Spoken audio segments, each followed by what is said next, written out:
स्वागत है सभी का उत्तर प्रदेश डिजिटल अखबार चैनल पर। तो चलिए नजर डालते हैं आज की पहली बुलेटिन पर इससे पहले आप अगर चैनल पर नए हैं तो सब्सक्राइब करके बेल आइकन जरूर दबाएं। स्वागत है। ब्राह्मणों की चाहत पूरी होगी, क्षत्रिय यादव समाज का भी होगा कल्याण, जन्मदिन पर मायावती का नया दांव। बसपा सुप्रीमो मायावती ने अपने 70वें जन्मदिन पर बड़ा सियासी दांव खेला है। उन्होंने कहा कि ब्राह्मण समाज को केवल चोखा बाटी नहीं बल्कि सम्मान चाहिए।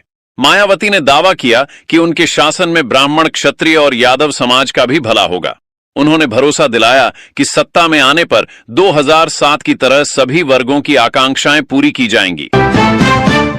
सोनू हत्याकांड की जांच क्राइम ब्रांच को ट्रांसफर, 5 पुलिसकर्मियों की टीम करेगी जांच। मेरठ के सरधना में हुए सोनू हत्याकांड की जांच अब क्राइम ब्रांच करेगी। एसएसपी ने यह फैसला पुलिस पर बरहाते दबाव और हंगामे के चलते लिया है। एसपी और सीओ क्राइम के नेतृत्व में 5 पुलिसकर्मियों की टीम इस केस की जांच करेगी। टीम फॉरेंसिक सबूतों, सीसीटीवी फुटेज और सर्विलांस की मदद से मामले की तह तक जाएगी। सीएम योगी ने पूछा, क्या चाहिए? बच्चा कान में बोला चिप्स।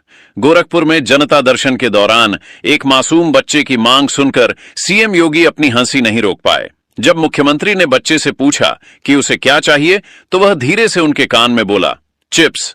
यह सुनते ही वहां मौजूद सभी लोग खिलखिला पड़े। सीएम ने तुरंत अधिकारियों को बच्चे को चिप्स और चॉकलेट देने का निर्देश दिया। ईरान में तख्ता पलट करना चाहता है अमेरिका, मौलाना शहाबुद्दीन रजवी ने दिया बड़ा बयान।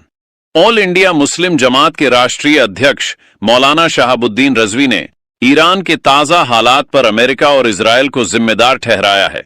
उन्होंने आरोप लगाया कि दोनों देश मिलकर ईरान की इस्लामिक हुकूमत का तख्ता पलट करना चाहते हैं। मौलाना ने कहा कि ईरान में दंगे और फसाद की साजिश रची जा रही है। उन्होंने भारत सरकार से ईरान के समर्थन की अपील भी की। मंत्री जी के इंतजार में टूटा सब्र का बांध, मच गई कंबलों की लूट। बलिया में सपा नेता विक्रमादित्य पांडेय की 19वीं पुण्यतिथि पर आयोजित कार्यक्रम में अजीबोगरीब स्थिति बन गई। टाउन हॉल में परिवहन मंत्री दयाशंकर सिंह के आने में देरी होने से भूखी प्यासी जनता का सब्र टूट गया। शाम 5 बजे जैसे ही मंत्री पहुंचे, भीड़ कंबलों पर टूट पड़ी और लूट मच गई। लोग पिकअप वैन से ही कंबल खींचकर ले भागे। सरयू स्नान, हनुमानगढ़ी दर्शन और रामलला का विशेष श्रृंगार। अयोध्या में भव्य तरीके से मनाई गई मकर संक्रांति। मकर संक्रांति के पावन पर्व पर अयोध्या में आस्था का जन सैलाब उमड़ पड़ा। सुबह से ही श्रद्धालुओं ने सरयू नदी में पवित्र डुबकी लगाई और हनुमानगढ़ी के दर्शन किए। इसके बाद भक्तों ने श्री राम जन्मभूमि पहुंचकर रामलला के विशेष श्रृंगार के दर्शन किए। प्रशासन ने सुरक्षा के पुख्ता इंतजाम किए थे ताकि श्रद्धालुओं को कोई परेशानी ना हो। मुजफ्फरनगर जा रहे कांग्रेस प्रदेश अध्यक्ष अजय राय को रोका, पुलिस से नोकझोंक। सोनू हत्याकांड पीड़ितों से मिलने मुजफ्फरनगर जा रहे कांग्रेस प्रदेश अध्यक्ष अजय राय के काफिले को पुलिस ने खतौली में रोक दिया। पुलिस ने वहां धारा 144 लागू होने का हवाला दिया। इस दौरान कांग्रेसियों और पुलिस के बीच तीखी नोकझोंक हुई।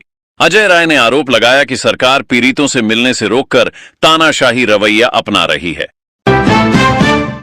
पोस्ट सिपाही, 20 करोड़ की कोठी कहां से बनवाई? कोडीन कफ सिरप केस में आरोपी आलोक सिंह की पत्नी ईडी को नहीं दे सकी जवाब। कोडीन कफ सिरप तस्करी मामले में ईडी ने बर्खास्त सिपाही आलोक सिंह की पत्नी से लखनऊ में लंबी पूछताछ की।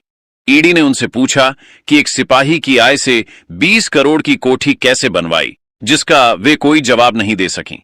ईडी अब तक उनकी करोड़ों की संपत्ति कुर्क कर चुकी है। जांच में अवैध कमाई और मनी लॉन्ड्रिंग के सबूत खंगाले जा रहे हैं। लखनऊ में मायावती की प्रेस कॉन्फ्रेंस के दौरान शॉर्ट सर्किट, सुरक्षा कर्मियों ने नियंत्रित की स्थिति। बसपा सुप्रीमो मायावती के जन्मदिन पर आयोजित प्रेस कॉन्फ्रेंस में अचानक शॉर्ट सर्किट होने से हड्डी-हेच कंप मच गया। हॉल में बिजली के बोर्ड से चिंगारी और धुआं निकलते ही अफरा तफरी का माहौल बन गया। सुरक्षा कर्मियों ने तुरंत घेरा बनाकर मायावती को सुरक्षित बाहर निकाला। गनीमत रही कि आग फैलने से पहले ही काबू पा लिया गया। संभल हिंसा, एएसपी अनुज चौधरी पर एफआईआर के आदेश पर अखिलेश यादव बोले, अब कोई बचाने नहीं आएगा, अब ये पक्षपाती पुलिसकर्मी। संभल हिंसा मामले में एएसपी अनुज चौधरी पर मुकदमा दर्ज करने के अदालती आदेश पर अखिलेश यादव ने तीखी प्रतिक्रिया दी है। उन्होंने सोशल मीडिया पर लिखा कि अब इन पुलिस वालों को कोई बचाने नहीं आएगा। अखिलेश ने तंज कसा कि अब ये पक्षपाती पुलिसकर्मी अकेले में बैठकर पछताएंगे। उन्होंने भाजपा पर निशाना साधते हुए कहा कि इनका फॉर्मूला पहले इस्तेमाल करो और फिर बर्बाद करो वाला है। काशी के ज्योतिषाचार्य ने बनाई डोनाल्ड ट्रंप की कुंडली, बताया खतरे में है कुर्सी। काशी हिंदू विश्वविद्यालय के छात्र और ज्योतिषाचार्य पंडित सौरभ दुबे ने अमेरिकी राष्ट्रपति डोनाल्ड ट्रंप की कुंडली का विश्लेषण किया है। उन्होंने भविष्यवाणी की है कि ट्रंप का मौजूदा कार्यकाल विवादों से भरा रहेगा और उनकी कुर्सी खतरे में पड़ सकती है। पंडित दुबे के अनुसार जून 2026 के बाद ट्रंप की मुश्किलें बढ़ेंगी। हनुमान जी के बाद अब मां दुर्गा की मूर्ति की परिक्रमा कर रहा कुत्ता पशु डॉक्टर के साथ टीम पहुंची। बिजनौर के एक मंदिर में कुत्ता आस्था का केंद्र बना हुआ है। लगातार 2 दिनों तक हनुमान जी की परिक्रमा के बाद अब यह कुत्ता मां दुर्गा की मूर्ति के चक्कर लगा रहा है। इसे देखने भारी भीड़ उमड़